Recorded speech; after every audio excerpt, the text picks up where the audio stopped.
Қазақ әсілінде мақалдан өнеге сөз айтудан мүлт кетпеген халық.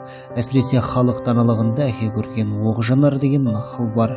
Бұл нақылға тереңірек үңілсек, тектіліктің пайымына барсаң, пайдаға жарар тәрбиені көресің. Біздің бүгінгі хабарымызда арқау болғалы отырған Жетісай аудандық полиция бөлімінің учаскелік полиция инспекторы, полиция майоры Салтөреев Азамат Сағдатұлы.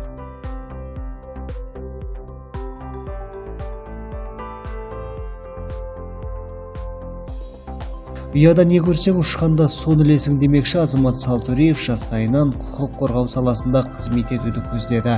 Бала күнінен көргені айна алдында форма киген әке бейнесі оның арманына қанат бітірсе керек.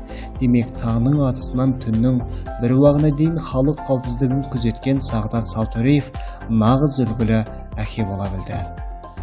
Мынау ішкі істер саласын 1990 жылы армиядан келіп 6 айдан кейін кірдім жұмысқа.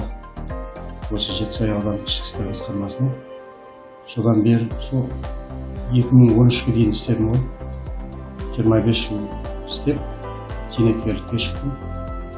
2007 жылы балам оқуды бітіріп, жаңағыдай үлкен балам болғаннан кейін, жаңағыдай осы саланы таңдағаннан кейін, осы салаға жаңағыдай жақсы оқып бітірді салаға. Содан жаңағы Семей қаласына барып, Семей заң колледжіне түсті өзі. Содан 2 жыл оқып,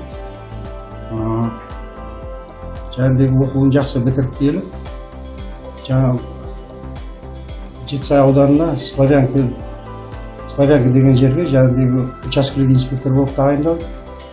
Одан 1 жыл істеп, өзіміздің Жетісай ауданындағы жаңағыдай кәмелетке толмаған істер жөніндегі неге инспектор болып тағайындалып, қазіргі таңға дейін жаңа істеп жатыр сол салада.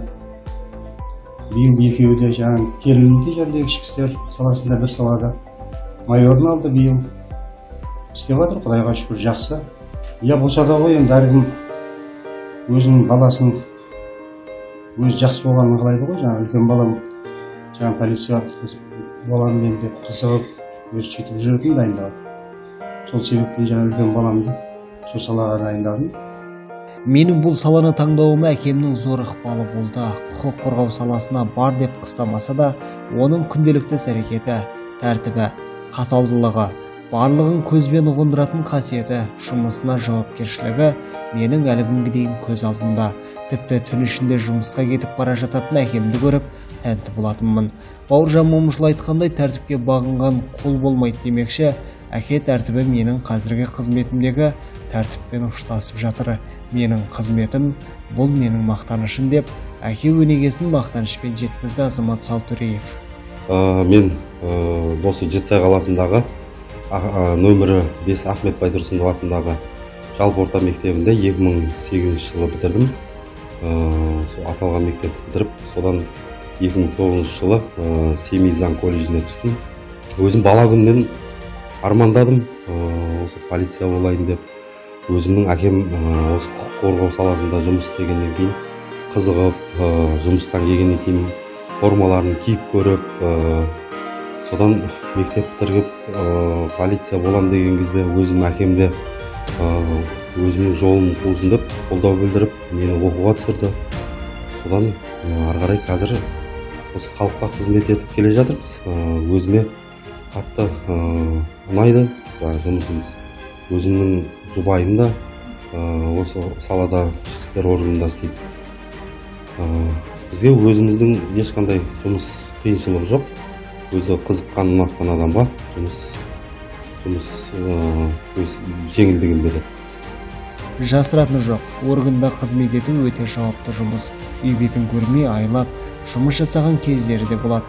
Бір сөзбен айтқанда, жауапкершілік жүгі ауыр салада еңбек ететін болған соң уақытпен санаспайды. Ішкі тәртіп осындай. Алайда осындай қиында жауапкершілігі мол салада ұлымен бірге қызмет атқаратын келіні Дина Аубакирова да өз саласының мақтасы. Қандай да бір атқарған ісінің нәтижесімен мақтанарлық білікті маман. Ал отбасыда аяулы жар, ардақты ана, сүйікті келін. Енді бізде баламыз бұл саланы таңдап атқанда ешқандай таңданыс, бір қорқыныш ештеңе болған жоқ. Өйткені өзінің әкесі сол жұмысты істеп жатқанда біздің етіміз үйреніп кеткен ондай жұмысқа. Бірақ бұл жұмыс тегі жаңа қызығыменен шыжығы көп жұмыс.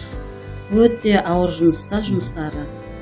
Балам сол жұмысты таңдап бітіріп келген кезде, жаңағы келіншек алған кезде келініміз де осы ішкі істерде істеген кезде ойбай бұл қандай болады екен деп қалғанымыз рас. Бірақ жақсы.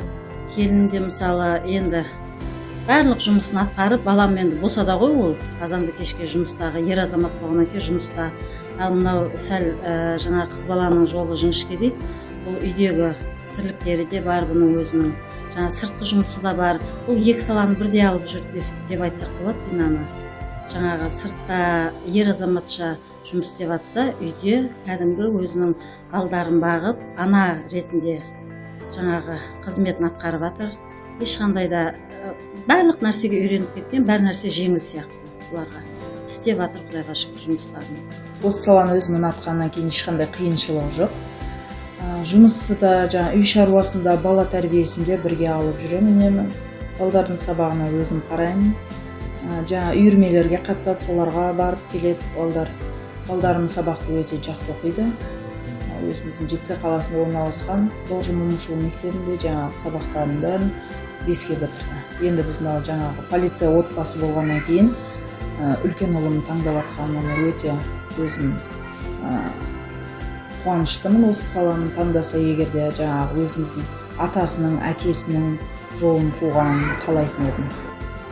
Қай мамандықта қызмет атқармасын әулет абыройлы орында, ал ішкі істер органындағы полицейлер өлеті қалыпты құбылыс. Таңғаларлық ештеңе жоқ. Өйткені полиция қызметкері барлық қиыншылықтарды, қызметтегі қуанышты сәттерді отбасымен бірге бөлісіп бірге көреді.